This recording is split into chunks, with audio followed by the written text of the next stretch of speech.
Hi friends, രൂപേഷാണ്. കഴിഞ്ഞ ദിവസം നമ്മൾ വീഡിയോസ് ചെയ്തതിൽ പറഞ്ഞത് പ്രൊപ്പറേറ്റർഷിപ്പിലുള്ള ഒരാളുടെ GST രജിസ്ട്രേഷൻ നമ്പർ അദ്ദേഹം പുതുതായി പാർട്ട്ണർഷിപ്പ് തുടങ്ങുമ്പോൾ അതിലേക്ക് മാറ്റാൻ ട്രാൻസ്ഫർ ചെയ്യാമോ എന്നുള്ള ഒരു മാറ്ററാണ് നമ്മൾ കഴിഞ്ഞ വീഡിയോയിൽ സംസാരിച്ചത്.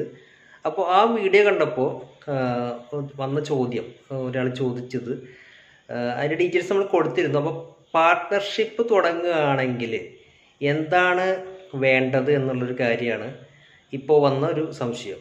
അപ്പോൾ പാർട്ട്ണർഷിപ്പ് തുടങ്ങാനായിട്ട് നമുക്ക് വേണ്ടത് പ്രധാനമായിട്ടും partnership ഡീഡാണ്.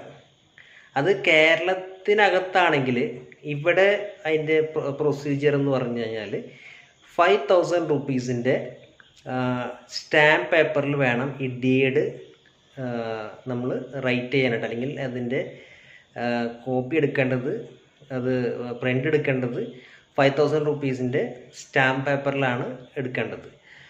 Compared to other state കുറച്ച് എക്സ്പെൻസീവ് ആണ്. മറ്റുള്ള സ്റ്റേറ്റിലൊക്കെ ഏകദേശം ഒരു 500 രൂപയ്ക്കൊക്കെ സ്റ്റാമ്പ് പേപ്പറിൽ ചെയ്താൽ മതിയാവും. പിന്നെ ഡിപ്പെൻസ് ഓൺ ഇറ്റ്സ് ക്യാപിറ്റൽ.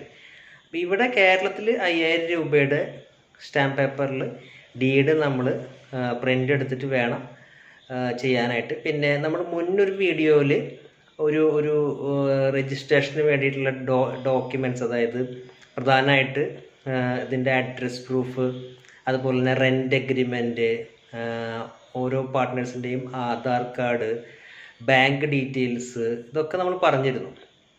മുന്നേ നിങ്ങൾക്ക് വീഡിയോ കണ്ടു കഴിഞ്ഞാൽ അറിയാം. അപ്പോൾ ഇവിടെ നമ്മൾ പറയുന്നത് പാർട്ട്ണർഷിപ്പ് എടുക്കാനായിട്ട് ഈ ഡീഡ് എടുത്തതിന് ശേഷം നമ്മൾ എന്ത് വേണം, ഈ പാർട്ട്ണർഷിപ്പിൻ്റെ പേരിലായിരിക്കണം പാൻ കാർഡ് എടുക്കേണ്ടത്. ആ പാൻ കാർഡുമായിട്ടാണ് നമ്മൾ GST രജിസ്ട്രേഷൻ എടുക്കേണ്ടത്.